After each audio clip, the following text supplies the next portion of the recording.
Hey guys, we need to talk about Chess Masters The Endgame, the new show by BBC that is just newly launched on TV in Britain and across the world. And it's a reality show about chess, and it's a reality show about 6 players. One gets eliminated in every episode, and they compete to win some prize. And I've just watched the first episode, and I've read lots of negative reviews. People say that this is horrible, this is a failure. Guardian, a prominent newspaper, says that this is like far from Queen's Gambit level. But I have some hot takes about the show. I disagree with many of the reviewers. So let's dive into my review. I'll show you some of the parts of the show. No spoilers, guys. So first of all, great production. It's very pleasant to see, nice, plain hall. It is some administrative building in Cardiff. Spectacular, beautiful. This is why I love England, Wales, Scotland, Ireland. They're all very picturesque in terms of architecture as well. Here, guys who launched this show wanted to make it a show, first of all. And it's difficult to make chess watchable and entertaining for people who are not chess geeks like myself. So not chess nerds, but the general population. I don't know how many people in Britain play chess, but most of the population are not chess aficionados. So it's a challenge. It's a challenge, and the showrunners decided to make it a proper show with some catchy names for the players, for example, which sound cringe to chess players. Lots of chess players I've seen reference this as like, why did they do this? This is so horrible. But for general population, I think it could be a nice idea. By the way, here are the names. Let me read them out. Nicknames of the 6 players: Killer Queen, Unruly Knight, the Chess Princess, Unrelenting Warrior, Smiling Assassin, and the Swashbuckler. Very strange stuff. I've never heard chess players referenced by names, nicknames like this. Well, sometimes they use like shortened versions of their names, like Fabi for Fabiano Caruano, Nepo for Jan Nepomniachtchi, but very rarely I've heard such nicknames. It's like UFC, but maybe it catches on actually. I don't know, like sounds pretentious, but maybe it makes for a good show. Also, another part of the criticism was that they made it too much of a show. They did not concentrate on chess enough. That's what I read on the chess Twitter. Come on, guys, if it was just a show where people play chess and analyze chess games, it would be boring for 95% of the population, maybe 99% of the population would be a closer estimate. So of course they had to spice it up a little bit. We did get some chess games played and some chess analysis by none other than Grandmaster David Howell, a longtime friend of Magnus Carlsen, and he has worked as his second, I think, for some events, and also he has been at the top of the world of chess for quite a long time, peak rating around 2700, so a very strong player, 3-time British champion, and a very charismatic chess commentator. By the way, drop a comment if you want me to record a podcast episode with him. So David is amazing as always. He brings some expertise into the show, which it lacks otherwise, because there is Coach Anthony, who's just a guy who doesn't do much, at least in the first episode. I haven't seen any coaching taking place. Maybe it will occur later on. And there is the host, whose name is Sue Perkins. And even though I quite like some British English TV shows, I didn't admittedly know who she is, but she's a celebrity in the UK, and she's like the host, but she doesn't do much, and she's not a chess person.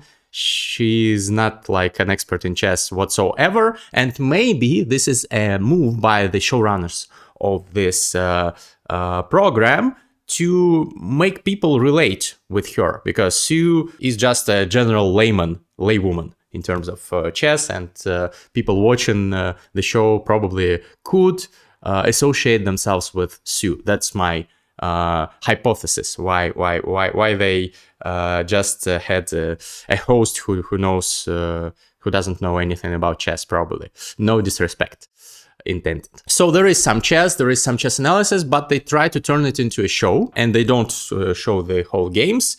Admittedly, they shouldn't show the complete games because the level of the players is not that high. I do not know the ratings of most of the players on the show, but they're mostly like amateur level people. I've found the rating of one of the contestants who's a female chess content creator, Lula Robs, and she's 1673 in classical chess. So the level of other contestants, I guess, mostly is around 1500. They are not like chess pros. There is not much to be learned by looking at the chess moves for chess players who are above that level, of course. But for general audience, it could be instructive. Some people handmade in one, for example, in the first episode. It could also be instructive to people who do that as well. Admittedly, most chess players do. Another element of trying to make this a watchable show is inviting charismatic participants. And in the most part, this is the case. People are charismatic, and there is this diverse lineup of people there, like this young female chess content creator, or a 50-year-old guy who's been to prison and who likes a little bit of a trash talk, and a professional actor with lots of peculiar facial expressions, also fun to look at. People are interesting, the contestants, and I hope that the storytelling will evolve, and viewers will get to like some of the personalities and root for them, and there will be like team Smiling Assassin or Team Killer Queen, etc., etc. So this is probably what these guys intend. Probably a better idea would be to invite celebrities instead of just ordinary people, because that would make it more exciting for the audience if they saw celebrities compete in such an event. Also celebrities around 1000 or 1500 level. Like PogChamps. PogChamps was a great success for chess.com. For those of you who don't know, chess.com has been organizing this event where top influencers, streamers, actors, musicians compete online in chess, including the likes of XQC or Mr. Beast, Moist Critical, etc., etc. So I think they could have taken this as an example and had like British celebrities on the show. Benedict Cumberbatch, Stephen Fry, Hugh Laurie, some guys like that, and that would make for, I think, a better show. But I don't have much experience in TV production, so maybe they considered this but decided that ordinary people are easier to relate to, which is also this point could be made. So first, the contestants play some rapid games. 3 winners out of 6 advance automatically to the next stage, and then the remaining 3 losers get to complete some puzzles.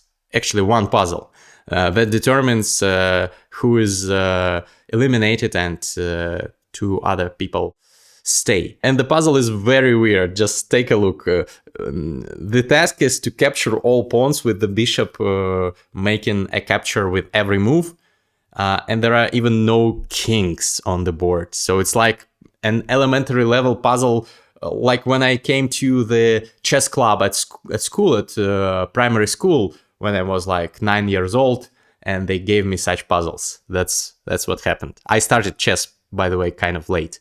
My father taught me when I was 6, but I started like properly working on chess since 9. And then there is one last elimination game. I will not spoil the results, but this is basically the first episode. We will see how it unfolds.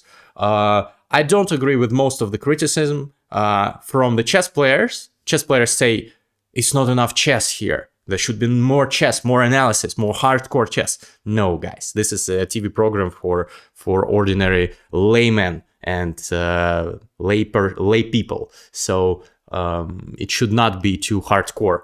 And in some mainstream media, the criticism is, ew, this is chess, this is boring. They should have made it more like exciting. And this criticism I can take, but I think they're doing their best. Actually, they have done great production, and there is dynamics of the action. There is spacing. They don't like stay too long on one topic, one scene. And I think it's very, very professional, but it lacks something. It's not like a top-notch show yet. Maybe it will gain momentum in further episodes. I would be happy to read your reviews of the show if you watched it. Please write them in the comments, and see you in the next one.